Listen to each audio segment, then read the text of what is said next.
and Spencer. And although most of his family and friends call him Zeke or Zeke, he actually prefers his full name, Ezekiel. Ezekiel is our 5-year-old Sour Patch Kid. He will dissect your favorite appliances and push the boundary every opportunity he can, but he is also the first one to hug you in the morning and the one that will tell you that you're a good mom. When asked what his favorite thing to do, he said fixing Daddy's truck and being in Mommy's new car. What makes him laugh the most is being tickled. When he grows up, he wants to bake Sonic cakes. When asked what is something he is good at, he said cooking food. His big brother Josiah and his little sister Jessice are his best friends. His favorite thing about homeschooling is that we get to go to the gym. And finally, I asked him, what is love? And he answered, when we love each other. All right, Zeke, go get your diploma, bud.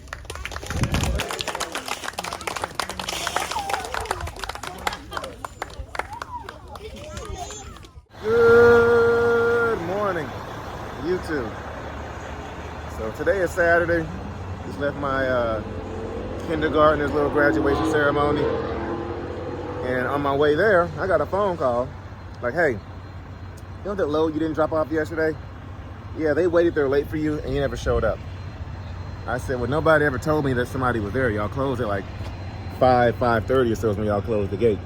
No, somebody stayed late for you, but you didn't show up. And we need the plant right now, today, because if you don't bring it, the plant's gonna shut down over the weekend. So guess what we're doing on our day off? Yeah, we gotta go deliver this load today. So I will make sure I get compensated heavily for this, for running out here on my day off, burning extra fuel, having to leave the graduation. Well, we did the graduation. I can't go out to eat with the family or anything. So yeah, this is gonna cost them. So, and it wasn't my fault. Nobody told me that somebody was staying late. But apparently somebody stayed till 7:30, which I didn't leave that shit for until 6:15. So anyway, y'all roll the intro, and I will see you guys over at the plant.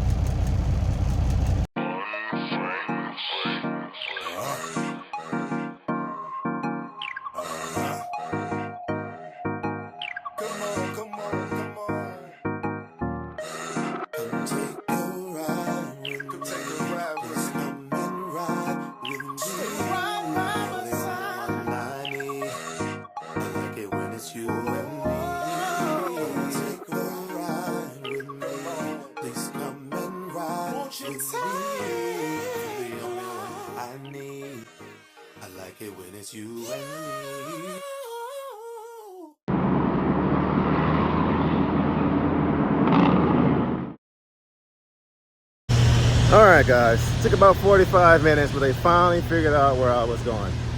So with it being the weekend, there's a lack of people here, you know, lack of office staff. There was limited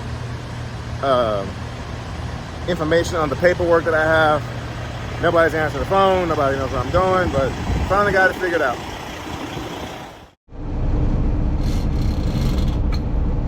All right, well, we're back to this infamous dock.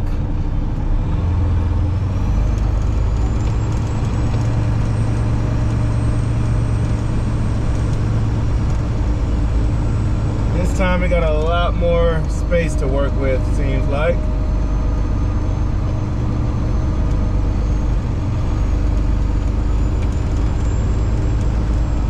Oh yeah, a lot, I mean, still a little tricky, but a lot more space to work with.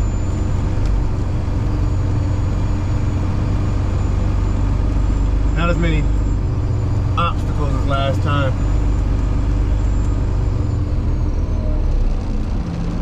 And then this dock is on an angle somewhat.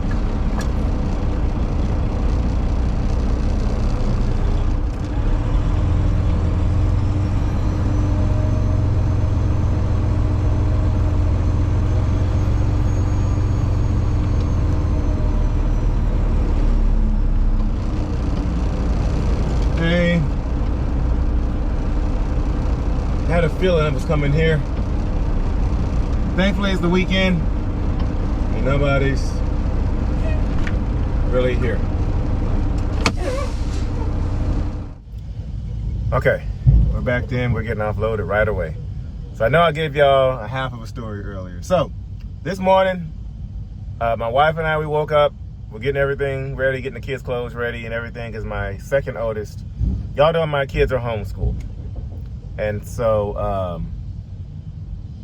for all the homeschool kids in our vicinity, every year they have a graduation deal for all the kindergartners. And so my second oldest graduated in kindergarten. He's 5. They had their normal annual ceremony. So we're getting up this morning, getting the kids' clothes ready, our clothes ready, brushing teeth, all that kind of stuff. And then we're somewhat about to leave the house. I get a phone call from a weird number. I'm like, hello? And it's a guy from the shipper that held me up all day yesterday until about 6:30 p.m. and I lost my paperwork and all that fun stuff. He's like, hey, did you ever deliver that load?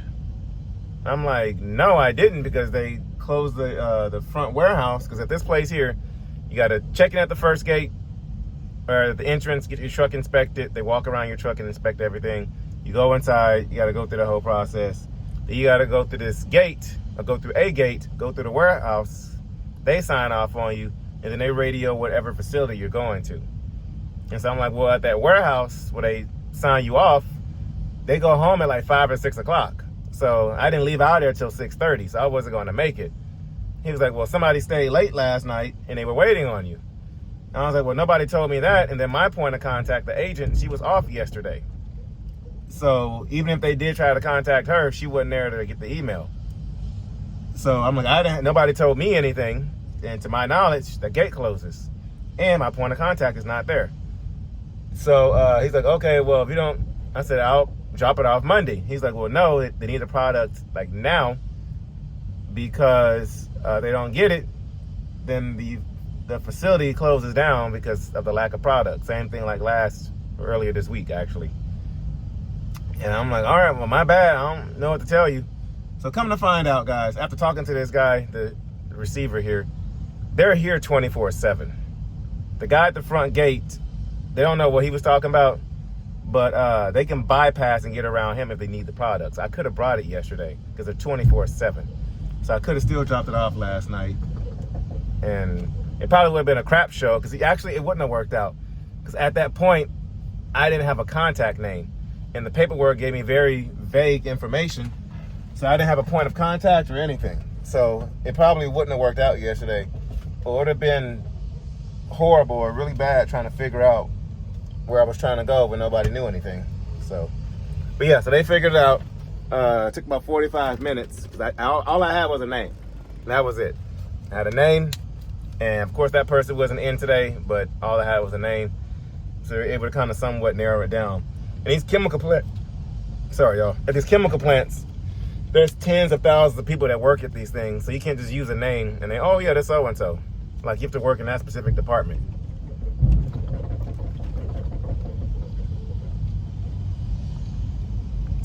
So yeah, we're here working on a Saturday, but it works out because we get to get this off the truck, and Monday morning I'm empty. I don't have to come here first, get offloaded, and then start my day on Monday. So I'll start off Monday empty, hopefully get 2 runs in. And if that happens, we would have had 11 runs done this week, which would be excellent to make up for the 9 runs we did last week for the one that we missed. So works out. It works out. Yes, I had to, leave my house and miss out on my, we had to cancel plans for my son's graduation lunch, because we were all going to go out to lunch with some neighbors, some family friends, to celebrate him. But we ended up canceling that because I couldn't make it. And then my wife has a facial appointment today, but thankfully the babysitter, thankfully she's available today to where she can go watch the kids when my wife goes to her facial appointment. So we'll probably do something later to celebrate his graduation. Or if not today, tomorrow. And then also I'm supposed to be taking the Mercedes to get rid of it this week, to sell it. So it puts a damper in our plans, but it helps me out Monday, so it is what it is. And I was also supposed to be doing work to the Ram this weekend too, but ended up having to come out here and work. But I'm gonna contact the agent, let her know what happened. And I did text her earlier today, and she said she'll give me a call so I can explain everything that happened to her. So we're getting offloaded. He's like, hey, I'm gonna get you out of here, you know. But now we know at this place they're 24/7, and now we know how to get in and get out of here. And I'm kind of familiar with the different warehouses now, to where if they had it on the paperwork, I would know where to go. But the paperwork just had a number on there, but nobody knew what that number meant. So they figured it out. So once he gets me out of here, we will be going home.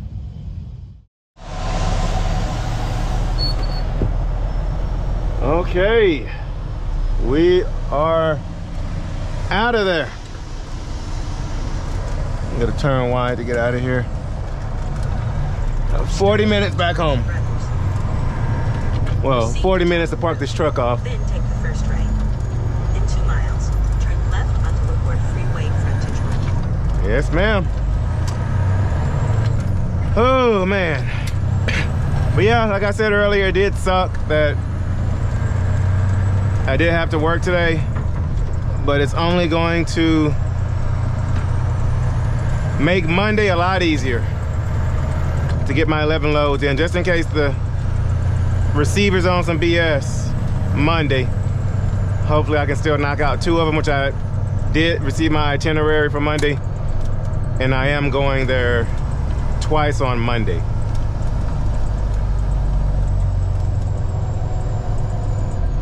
I do not like this road with all the twisting and turning on it. And these turns are so tight, so there's only space for really one vehicle, like if you're a truck.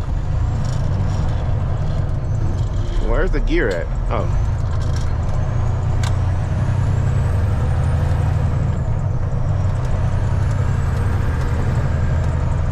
Yeah, all this twisting and turning. There's a car coming right now. Slow down.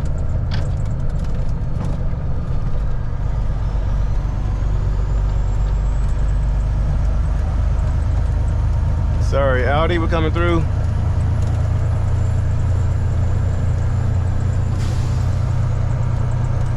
But yeah, so I'm gonna get home and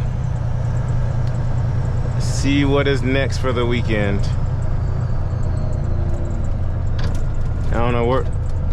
Now with everything being moved around with our schedule, I don't know what we're doing. Woo, come on, Charlie, get back over here.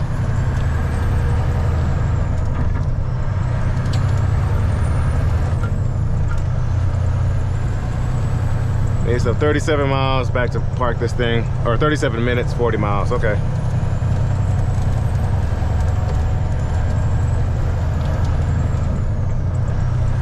I think, yeah, I have a stop sign up here. It's like a weird intersection here.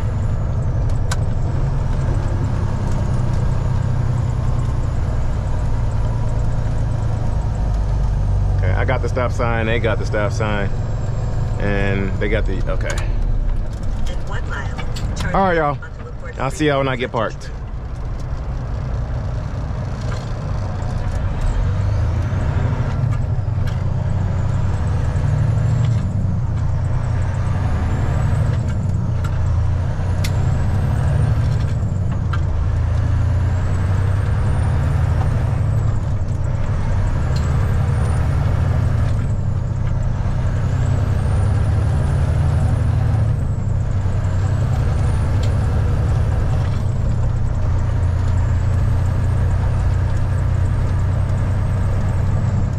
That is going to do it for today. A little short video. Just want to take y'all along so y'all can see what happened with that load, see me drop it off and everything.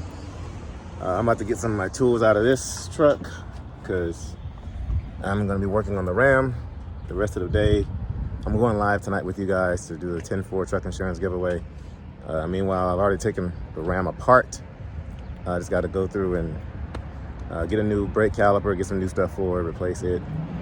And then got a few errands to run tomorrow as well. So I'm gonna walk around this truck, do a post-trip, a thorough post-trip, make sure she's good for next week running local again. I am gonna run local another week. I know I was kind of testing out the waters this past week, but even though, despite all the BS, it still worked out. And it's good to know that that plant we went to is 24/7 access. So that is good to know. But with the freight being all weird the way it is and the economy being all weird the way it is, this is consistent, even though it's some BS. It's consistent, so I'm going to stick it out with this for another couple of weeks until this project ends, and then we might try to do something else. So anyway, I'm gonna load up this thing with my tools so I can get to the house and get started on some chores. So guys, thank y'all for watching this short video. My name is Shymon Spencer, and I'm gonna catch you on the next episode. Subscribe, hit the subscribe button, please hit it, please. There we go. All right, thank you. I'll catch you guys on the next episode of Grinding Gears.